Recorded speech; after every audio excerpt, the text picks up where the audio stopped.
Assalamualaikum warahmatullahi wabarakatuh. Saya Muhammad Nur Ikmal Yusof, PI SNP Bahasa Melayu ambilan Jun 2016. Saya akan membentangkan kajian saya yang bertajuk Aplikasi Kaedah Kebura bagi menangani masalah penulisan rangka karangan bagi murid tahun 5. Kajian yang telah saya lakukan ini diselia oleh Dr. Nur Asia binti Ismail. Berikut ialah kandungan kepada pelaporan kajian saya, iaitu pengenalan, fokus kajian, objektif dan soalan kajian, peserta kajian, tindakan, dapatan kajian, refleksi dan cadangan tindakan susulan yang saya akan bincangkan pada slide-slide yang berikutnya. Saya akan memperkenalkan pada anda semua ialah pengenalan kepada kajian saya. Baiklah, jika menurut Cik Zahraria dan Fazilah, pada tahun 2011 menyatakan karangan adalah penulisan satu kemahiran wajib yang dikuasai oleh murid apabila mereka telah menguasai sepenuhnya kemahiran mendengar, bertutur dan membaca. Manakala proses penulisan pula, menurut Terima dan Mckimmon pada tahun 1992 menyatakan bahawa proses penulisan karangan bermula dengan perancangan, penulisan draft dan penyemakan pada peringkat akhirnya. Pengalaman pengajaran dan pembelajaran saya pada praktikum fasa kedua mendapati bahawa murid tahun 4 itu sendiri tak dapat tulis karangan dengan baik. Saya juga alami perkara yang sama masa saya mengajar balik kumpulan murid yang sama pada tahun 4 yang telah berubah pada tahun 5 sewaktu internship pada tahun 2020. Jika menurut Nur Aisyah dan lain-lain pada 2016, mereka mendapati melalui kajian mereka bahawa murid sekolah menengah sendiri mengalami masalah dalam penulisan karangan. Yang perkara ini sangat ketara. Mereka hadapi masalah seperti penulis dan sebagainya. Murid sekolah menengah itu tadi tak dapat menulis secara koheren dan kohesi dalam penulisan karangan, dan perkara ini amat membimbangkan kerana penulisan karangan adalah perkara yang sangat penting dalam pendidikan bahasa Melayu. Pengajaran bahasa Melayu kita sangat mementingkan penulisan karangan baik di peringkat menengah maupun di peringkat rendah. Berbalik kepada pengajaran saya tadi, saya mendapati bahawa murid saya sendiri tak dapat menulis karangan dengan baik kerana mereka tak dapat mengikut standard pelajaran yang telah saya fokus dalam CCBDP ketika itu yang saya mengajar satu kelas sepenuhnya. Standard pembelajaran yang saya pilih ketika itu ialah membina kerangka dan menulis karangan berbentuk naratif dan imajinatif dengan betul. Tetapi pembahagian standard pembelajaran hanya memfokuskan kepada menulis karangan yang berbentuk imajinatif dengan betul. Tapi murid tak dapat menulis karangan dengan baiklah. Sekarang kita akan lihat pada fokus kajian yang telah saya lakukan. Kajian saya memfokuskan kepada pengajaran penulisan rangka karangan. Saya memilih penulisan rangka karangan kerana menurut Mazni Mota pada tahun 2014, Mazni Mota dan lain-lain pada 2014, mereka menyatakan bahawa mereka telah mendapati dalam kajian mereka bahawa pengajaran penulisan karangan akan mengambil kira tahap pengajaran pra-penulisan, berfikir dan menulis, menulis kerangka, menulis draft, mengedit serta membaca proof. Dekat sini kita dapat tengok bahawa mereka telah menggariskan beberapa perkara seperti pra-penulisan, berfikir dan penulisan, menulis kerangka, menulis draft. Jadi ada 4 perkara kat sini berkaitan dengan perangkaan dan pelahiran idea dalam penulisan rangka karangan sebelum seseorang itu membuat karangan secara penuh. Jadi dia kena buat rangka, dia kena buat peringkat penulisan, itu dia kena fikir, tulis, rangka dan buat draft dulu baru dia boleh buat karangan secara penuh. Jadi saya telah mendapati bahawa perkara ini penting pada setiap penulisan yang kita nak buat supaya kita dapat mempengaruhi pembaca kita dengan penyampaian yang lebih baik. Saya juga mendapati bahawa punca kepada kegagalan penulisan karangan murid yang saya ajar tadi kerana mereka tiada rangka karangan yang perlu dibuat oleh mereka sendiri. Pengajaran yang saya buat ketika itu lebih berfokus kepada penulisan karangan secara penuh tanpa mengambil kira penulisan rangka karangan pada peringkat awal. Jika kita lihat pada pendapat Abdul Ghani pada 2016, dia mendapati bahawa murid dia tidak menulis rangka karangan dalam kajian dan implikasinya dia telah mendapati pada peringkat akhir kajiannya, Abdul Ghani menyatakan bahawa penulisan rangka karangan sangat penting dalam proses penulisan karangan. Sekarang saya akan membincangkan tentang objektif dan soalan kajian saya yang telah saya buat. Kajian saya menggariskan dua objektif, iaitu murid akan dapat menulis rangka karangan berpandukan kaedah kebura, dan seterusnya, objektif kajian saya, murid akan mampu memilih kosakata yang tepat untuk penulisan rangka karangan sesuai dengan berpandukan kaedah kebura yang telah saya sediakan kepada mereka. Soalan kajian saya, jika kajian saya dilaksanakan, adakah murid mampu menulis rangka karangan dengan menggunakan kaedah kebura, dan seterusnya, apakah pilihan kosakata murid sewaktu menulis rangka karangan berpandukan panduan kaedah kebura yang telah saya berikan kepada mereka. Sekarang saya akan terangkan kepada anda tentang peserta kajian yang telah saya pilih untuk dilakukan kajian dengan menggunakan aplikasi kaedah kebura ini tadi. Peserta kajian yang telah saya pilih ialah murid tahun 5 di sebuah sekolah di pinggir bandar Kuala Lipis. Jadi dekat sekolah ni, setiap tahun 1 hingga tahun 6, hanya akan ada satu kelas je bagi setiap tahun.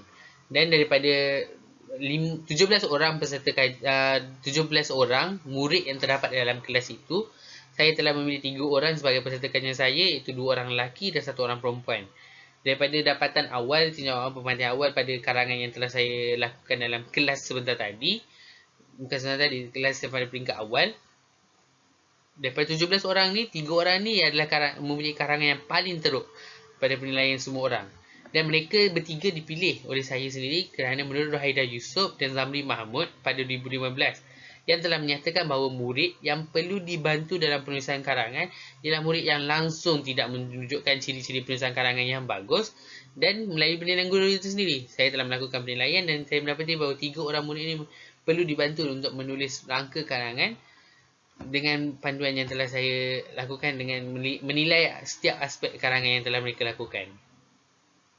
Berikut ialah penilaian peserta kajian saya, dan faktor pemilihan murid sebagai peserta kajian saya ada 4, iaitu daripada karangan peringkat awal yang saya buat, mereka tidak menulis rangka karangan, tidak ada koheren dan kohesi dalam karangan mereka. Maknanya karangan mereka tiada ada kesinambungan antara perenggan demi perenggan. Bahkan jika melihat pada aspek seterusnya, daripada peringkat pemerengganan, 3 orang murid ini tidak menulis sebarang tidak membuat mana-mana perenggan. Maknanya dalam karangan mereka yang telah buat pada peringkat awal, tak ada perenggan pendahuluan, tak ada perenggan isi, dan tak ada perenggan penutup. Mereka hanya menulis ayat-ayat ringkas mengikut apa yang mereka lihat dalam gambar, tetapi itu pun masih tidak tepat kerana gambar dengan ayat yang dibuat tidak sama.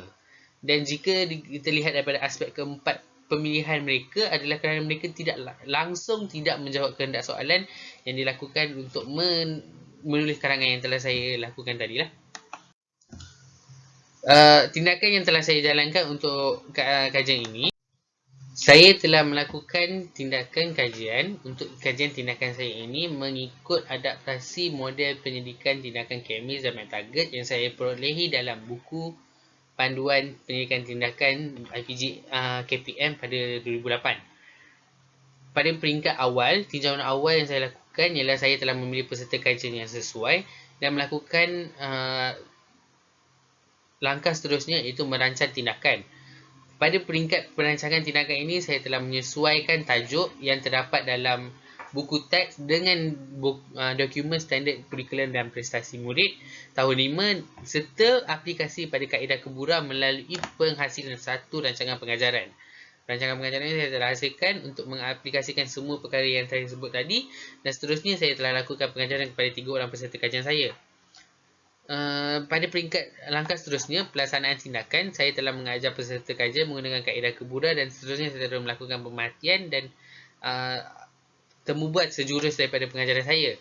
Pada peringkat refleksi, peringkat terakhir dalam satu kitaran pendidikan tindakan mengikut cadangan kemis dan target, saya telah menganalisis dapatan dan refleksi keseluruhan. Jika menurut buku panduan pendidikan tindakan yang dikeluarkan oleh Institut Pendidikan Guru pada 2018, mereka menyatakan bahawa satu kitaran saja sudah mencukupi sekiranya objektif telah tercapai. Tetapi jika kajian tindakan saya ini tidak mencapai objektif, saya perlu berbalik kepada pendidikan tindakan kemis dan target yang asal untuk membuat 2 kitaran supaya perubahan dan penambahbaikan dalam amalan itu dapat kita lakukan dengan lebih baiklah. Tapi menurut buku panduan pendidikan tindakan IPJM, Saya hanya perlu buat satu kitaran jika objektif saya telah tercapai. Berikut ialah kaedah keburan yang telah saya hasilkan, dan kaedah ini saya hasilkan dengan menggabungkan cadangan Lawrence Takis 2004 terdapat 5 cadangan dan kajian Faiza Yusof dan Muhammad Hisa Awang 2012 yang menyebabkan saya telah menghasilkan kaedah ini. Gabungan cadangan Lawrence Takis tadi, Lawrence Takis telah mencadangkan 5 perkara tapi saya hanya ambil 3, dan kajian Faiza Yusof dan Muhammad Isa Awang telah memberikan kelopak bunga raya ini sebagai satu grafik yang menyatakan bahawa kelopak perkara visual dan sebagainya akan membantu murid dengan lebih baik untuk menuliskan menulis karangan.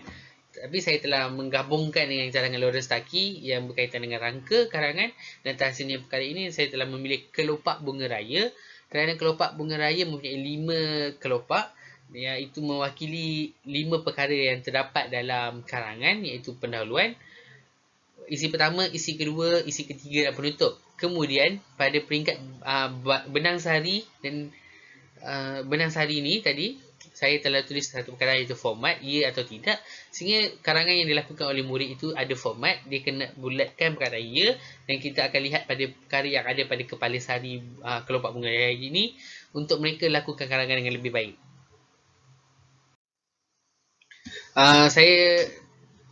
Ini adalah tindakan semasa kajian saya, iaitu saya telah menulis rancangan pengajaran. Itu supaya peserta kajian ini dapat ikut pengajaran yang telah saya tetapkan, membuat pemajaran berstruktur secara langsung, melakukan temu bual berstruktur selepas pengajaran dengan murid secara berasingan, maknanya seorang demi seorang, dan melakukan triangulasi kaedah dalam kajian yang saya telah buat. Triangulasi kaedah dalam kajian yang telah saya buat ini saya akan tunjuk pada berikutnya. Ini adalah triangulasi kaedah yang telah saya lakukan dalam kajian saya. Triangulasi ni ada 4 perkara, tapi saya telah ambil triangulasi ada 4 perkara. Menurut Denzin 1978, bahawa terdapat 4 jenis triangulasi, iaitu triangulasi sumber, triangulasi penyelidik, triangulasi kaedah dan triangulasi teori. Tapi saya telah mengambil fokus pada triangulasi kaedah untuk mendapatkan dapatan yang lebih baik. Maka saya telah gunakan pendekatan triangulasi kaedah, iaitu pendekatan pengalaman. Dari pendekatan pengalaman ini, kaedah yang saya telah lakukan untuk kajian ialah temu bual berstruktur, pendekatan visual, pemerhatian berstruktur, dan akhir sekali pendekatan persoalan melalui latihan yang saya akan lakukan untuk analisis dokumen dekat sini. Kaedah yang saya lakukan untuk kajian ialah analisis dokumen melalui pendekatan latihan inilah. Ini adalah dapatan kajian. Daripada kaedah pemerhatian berstruktur, saya telah membahagikan murid kepada beberapa perlakuan tersendiri. Pada perlakuan pertama, murid A, B dan C, mereka tidak termenung atau berkhayal dalam pendidikan pengajaran yang saya lakukan. Pengajaran dan pembelajaran yang saya lakukan kepada mereka, mereka langsung tak termenung dan berkhayal, yang sangat berbeza dengan pengajaran pada peringkat awal. Seterusnya, pada perlakuan yang kedua, emosi murid ini saya perhatikan murid A sangat teruja sama dengan murid C sewaktu pengajaran yang dilangsungkan selama 60 minit, dan seterusnya murid B juga hanya menunjukkan reaksi senyum semasa pengajaran itu berlangsung. Maknanya tak ada mengantuk dan sebagainya, yang agak berbeza dengan pengajaran awal. Seterusnya, daripada perlakuan mereka, murid A, B dan C akan dapat menyatakan dengan tepat perlakuan dalam gambar. Kali ini saya asingkan. Murid A dia dapat nyatakan semua perlakuan dalam keempat-empat gambar dengan tepat, manakala murid B menyatakan semua perlakuan dalam empat-empat gambar yang saya berikan dalam soalan rasangan dengan tepat, dan C menyatakan semua perlakuan dengan tepat juga. Daripada perhatian berstruktur juga, pada perlakuan yang keempat, murid-murid ini saya perhatikan mereka sama ada mereka dapat mencari kosakata yang berkaitan dengan rasangan dalam kamus. Jika saya tengok pada murid A, dia dapat guna kamus sebanyak 4 kali dan peroleh apa perkataan yang dia cari dalam kamus tu sebanyak 3 kali. Maknanya pada kali keempat saya bantu dia baru dia dapat cari perkataan yang dia nak.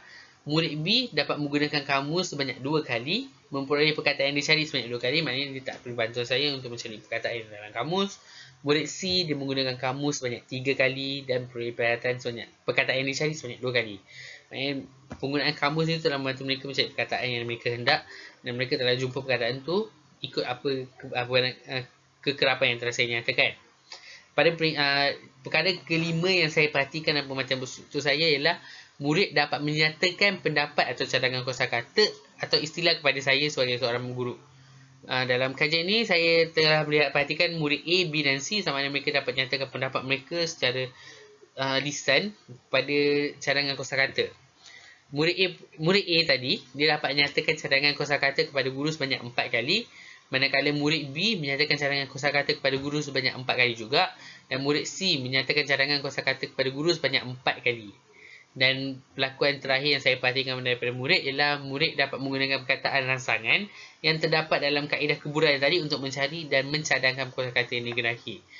Secara umum, mereka dapat menggunakan perkataan rangsangan yang terdapat dalam kaedah keburah untuk memberikan ataupun cadangkan perkataan. Contoh-contoh perkataan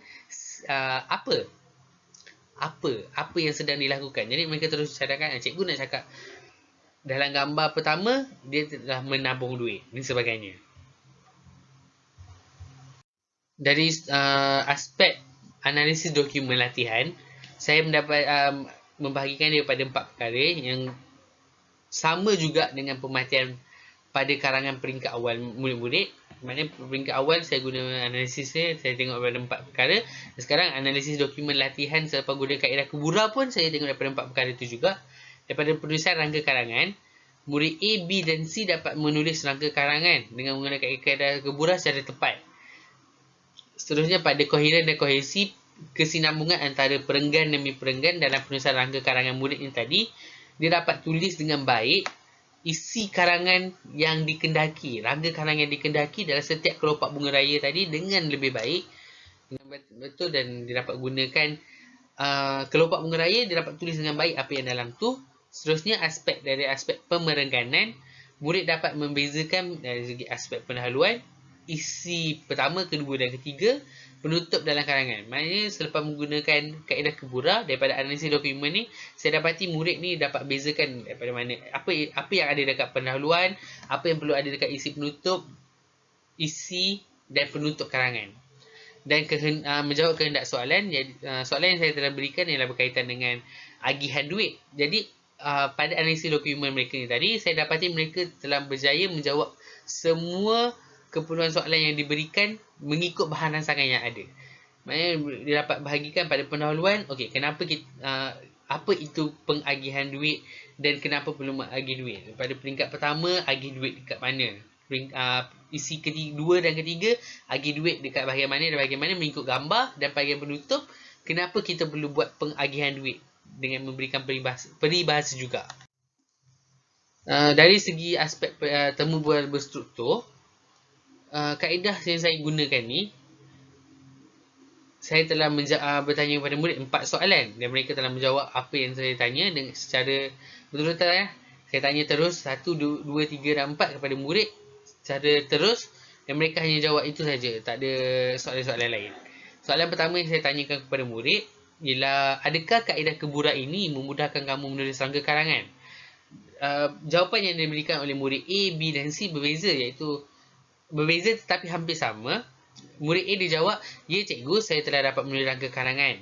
Manakala B dia menjawab, sangat memudahkan cikgu. Manakala murid C menjawab, ya cikgu. Secara keseluruhan yang saya dapat tengok daripada ketiga-tiga jawapan, murid ini menjawab secara positif bahawa kaedah keburah ini memudahkan mereka menulis rangka karangan. Soalan temu bual yang kedua, adakah panduan dalam kaedah keburah? Adakah panduan dalam kaedah keburah ini membantu murid dapat untuk menulis karangan dengan lebih baik? Mereka juga menjawab, ya cikgu, dan murid C menjawab, membantu cikgu, saya faham. Maknanya penggunaan kaedah keburah ini yang terdapat dalam setiap kelopak itu membantu mereka untuk menulis rangka karangan dengan lebih baik. Panduan yang ada dalam kelopak itu membantu mereka untuk menjawab dengan lebih baik. Dan soalan ketiga, adakah kamu akan menggunakan rangka karangan? Kamu akan menulis rangka karangan menggunakan kaedah keburah ini. Murid A jawab, ya cikgu, saya nak guna. InsyaAllah. Murid B, nak cikgu. Dan murid C, saya nak cikgu bagi saya lagi. Maknanya penggunaan kaedah keburah ini tadi telah merangsang murid untuk menggunakan lagi kelopak bunga raya yang saya berikan dengan panduan-panduan yang terdapat dalam setiap kelopak untuk mereka terus menulis rangka karangan dengan lebih baik. Maknanya setiap kali mereka nak buat karangan, mereka nak guna rangka karangan menggunakan kaedah, mereka nak tulis rangka karangan dahulu menggunakan kaedah keburah ini. Soalan kajian yang keempat, mendapati bahawa adakah kaedah keburah sesuai untuk kamu menulis rangka karangan? Murid ini menjawab, sesuai cikgu, saya suka. Sesuai cikgu, boleh guna lagi selepas ini dan sesuai sangat. Secara umum, jawapan murid ini tadi telah menunjukkan bahawa mereka rasa bahawa kaedah keburah yang terdapat, yang diajarkan kepada mereka sesuai untuk mereka tulis rangka karangan, dan mereka dapat mencari kosakata yang tepat berdasarkan panduan dan rangsangan yang diberikan dalam setiap kelopak tu. Maknanya selepas ini murid dapat tulis rangka karangan dan mereka rasa sesuai berbanding dengan kaedah-kaedah lain untuk menulis rangka karangan, sama ada secara point je dan sebagainya. Maknanya murid rasakan bahawa mereka dapat gunakan kelopak buku raya ni tadi lebih baik berbanding kaedah lain untuk menulis rangka karangan, dan mereka nak gunakan lagi. Dari segi refleksi dan cadangan tindakan susulan untuk kajian saya ni, refleksi saya telah buat dengan menggunakan kekuatan, kelemahan dan penambahbaikan. Jika saya lihat daripada segi kekuatan, kelemahan dan penambahbaikan, kekuatan kepada kajian ini yang saya dapat lihat secara refleksi, karangan yang kaedah yang saya gunakan dapat membantu murid untuk menulis rangka karangan dengan baik. Ketiga-tiga peserta kajian dapat menulis rangka karangan dengan baik. Mereka tak ada masalah untuk menulis rangka karangan dengan menggunakan kaedah yang telah saya perkenalkan kepada mereka. Perubahan persepsi bahawa dalam diri pengkaji itu sendiri, bahawa murid dapat dibantu untuk menulis karangan. Murid dapat dibantu untuk menulis karangan jika mereka diajar dengan baik bagaimana untuk rangka karangan mereka. Jadi persepsi dalam diri pengkaji untuk penambahbaikan dari segi amalan dan diri sendiri, saya telah mendapati bahawa rangka karangan ini membantu mereka untuk menulis dengan lebih baik karangan mereka. Kemudian dari segi kekuatan kajian yang saya lakukan, saya dapat lihat bahawa kajian yang diberikan kepada murid, 3 orang murid tadi, memberikan keistimewaan kepada mereka. Maknanya mereka merasa mereka istimewa sebagai peserta kajian. Berbanding saya punya dapatan pada peringkat awal, tinjauan awal dalam kelas, mereka tak memberi fokus yang banyak dengan 17 orang murid dalam kelas. Tapi bila mereka dikecilkan skop pada 3 orang sahaja, murid ni dia memberi perhatian, dan kita tengok daripada pemerhatian pada bilangan 1 dengan 2 tadi, murid emosi mereka teruja untuk belajar. Maknanya mereka telah menunjukkan keistimewaan kajian. Kajian ini telah menjadikan mereka rasa lebih dihargai untuk terus belajar, dan perkara ini disokong oleh Zalika Haji Ali pada 2005.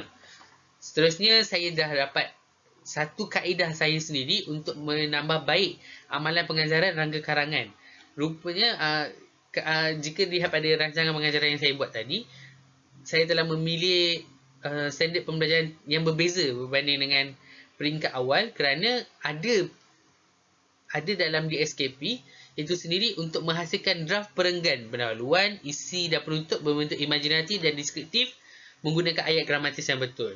Maknanya jika dilihat pada pengajaran yang pada masa akan datang, kita dapat penambahbaikan dengan amalan pengajaran menggunakan kaedah keburah ini sendiri tadi untuk pengajaran, sama ada standard pembelajaran yang ini ataupun standard pembelajaran penulisan karangan secara terus. Jika kita lihat daripada segi kelemahan pada kajian yang telah saya lakukan, saya dapati bahawa kajian yang saya lakukan ini tiada unsur teknologi maklumat dan komunikasi. Perkara ini dinyatakan oleh Hasna Muhammad 2016 yang menyatakan bahawa penggunaan komputer ataupun teknologi dalam bentuk proses pengajaran dan pembelajaran harus diperkayakan dalam pengajaran bahasa itu sendiri. Maksudnya bahasa Melayu ni kita guna komputer untuk bantu murid akan dapat manfaat daripada teknologi yang ada. Tetapi kajian yang saya lakukan ini tidak menggunakan sebarang unsur teknologi maklumat komunikasi, kerana saya rasakan bahawa penulisan itu perlu ditulis terus kepada murid. Tapi kelemahan yang saya dapat titik kekurangan kat sini adalah tiada bahan berunsurkan teknologi maklumat ataupun komunikasi. Kemudian dari segi kelemahan, saya dapati bahawa kajian yang saya lakukan ini tidak menggunakan cadangan Lawrence-Stokes secara sepenuhnya. Lawrence-Stokes ni memberikan 5 cadangan, tetapi saya hanya menggunakan 3 cadangan, dan kita akan tengok pada peringkat penambahbaikan bagaimana kita hendak tambah baik cadangan Lawrence-Stokes ni tadi. Kita hendak aplikasikan ke semua cadangan Lawrence-Stokes. Dan ketiga kelemahan yang saya dapati daripada kajian saya ini sendiri, bahan yang digunakan tak meluas. Maknanya Sebenarnya pada peringkat awal saya tak bercadang untuk menggunakan kamus. Maknanya dalam perancangan-perancangan saya tidak meletakkan kamus sebagai sebahagian daripada perkara yang penting untuk saya gunakan dalam kajian. Tetapi pada peringkat pemerhatian, sewaktu kajian itu dilakukan, saya telah menambah pemerhatian baru bahawa kamus itu sendiri telah membantu murid untuk menambah memberikan mereka sesuatu perkara yang lebih baik. Bagaimana mereka untuk menggunakan kamus itu untuk bantu mereka mencari kosakata yang tepat untuk menjawab rangka-rangka yang telah saya sediakan untuk mereka. Dari segi penambahbaikan, kita dapat lihatlah sekarang ni, kita boleh wujudkan lebih banyak bahan yang berunsurkan teknologi maklumat dan komunikasi kepada murid untuk penggunaan dalam kajian ini. Kita boleh gunakan slide, video dan rakaman suara untuk membantu murid mempelajari aspek rangka karangan ini dengan lebih baik. Jika diwujudkan lebih banyak bahan sokongan dalam perancangan saya itu sendiri, dan dalam peringkat kajian saya telah menyusun bahawa saya perlu menggunakan beberapa bahan sebagai tambahan, maka itu akan jadikan kajian saya lebih baik dengan menggunakan kamus, komputer ataupun buku karangan. Buku karangan yang terbaik maknanya saya bagi murid untuk baca buku karangan yang telah ditulis oleh orang lain, bahawa karangan-karangan contoh dan sebagainya. Mungkin perkara seperti ini dengan mewujudkan bahan sokongan dapat membantu murid untuk menulis rangka karangan dengan lebih baik. Dan pada penambahbaikan yang ketiga untuk kajian saya, kita boleh mengaplikasikan sepenuhnya cadangan Lawrence Takis yang 5 itu tadi untuk membantu murid menulis rangka karangan dengan lebih baiklah. Dua cadangan yang saya tak gunakan daripada Lawrence Takis itu ialah penulisan secara bebas dan pembacaan karangan yang baik. Mungkin untuk penambahbaikan, saya boleh menggunakan terlebih dahulu sebelum saya aplikasikan kaedah Kebura dengan memberikan murid untuk membaca karangan-karangan yang cemerlang dan kemudian lakukan penulisan bebas sebelum saya mengaplikasikan kaedah Kebura kepada murid. Bagi cadangan tindakan susulan untuk kajian saya ni, saya berpendapat bahawa saya boleh gunakan teknologi untuk penambahbaikan untuk cadangan yang seterusnya. Kita gunakan teknologi sebagai tonggak kepada kajian ini. Maknanya, berbanding saya yang menggunakan kelopak bunga raya secara bahan maujud, kita boleh gunakan PowerPoint interaktif, Powtoon, Prezi, Animaker dan Doodly untuk mengajar rangka karangan kepada murid dengan cara yang lebih baik berbanding menggunakan kelopak bunga raya. Mungkin ada bahagian dalam PowerPoint, Powtoon, Prezi, Animaker dan Doodly ini boleh digunakan untuk murid untuk mereka menulis rangka karangan yang lebih baik. Dan mungkin kaedah Kebura ini boleh dicantumkan dengan teknologi untuk membantu murid menulis rangka karangan dengan lebih baik. Seterusnya, penggunaan kamus dalam talian. Berbanding penggunaan kamus secara hard copy, salinan keras, kita boleh gunakan kamus dalam talian untuk membantu murid mencari perkataan yang tepat yang mereka hendak dengan lebih cepat. Kerana kamus atas talian, mereka hanya type perkataan mereka nak dan terdapat cadangan-cadangan sinonim, cadangan perkataan lain dan apa yang berkaitan dengan perkataan itu untuk menjelaskan maksud dengan lebih cepat kepada murid. Dan perkara ini kita boleh dapati dengan menggunakan Pusat Rujukan Pensuratan Melayu, iaitu PRPM yang disediakan oleh Dewan Bahasa Pustaka secara dalam talian. Seterusnya, untuk cadangan tindakan susulan, kita gunakan kaedah Kebura ini tadi untuk mengajar karangan sepenuhnya kepada murid. Yahya Osman dan Azmi Osman 2012 menyatakan bahawa penulisan yang bermakna dan berkonsep mestilah dinilai sepenuhnya dalam setiap peringkat penulisan yang ada.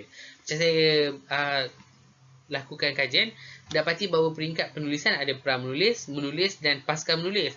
Jadi, kita gunakan kaedah Kebura ini tadi untuk memastikan murid dapat faham bahawa setiap peringkat penulisan itu dapat membantu mereka menulis dengan lebih baik. Bukan hanya pada peringkat pra-penulisan seperti yang saya lakukan, iaitu rangka karangan. Maknanya penggunaan sepenuhnya Kebura untuk pra-menulis, menulis dan pasca menulis.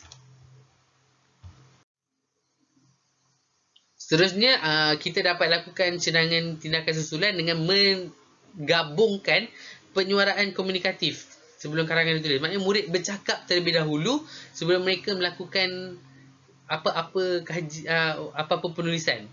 Kita bagi murid untuk terus cakap dan cakap, maknanya dia mencambahkan idea mereka terlebih dahulu sebelum karangan itu ditulis. Hal ini disokong oleh Nur Asyad Ismail pada 2011 bahawa beliau mendapati bahawa komponen komunikatif percakapan ini menitik beratkan penggunaan situasi yang hampir mungkin dengan gaya dan bahasa dalam masyarakat penutur jati yang mempengaruhi penulisan karangan yang dihasilkan lebih dekat dengan kehidupan masyarakat.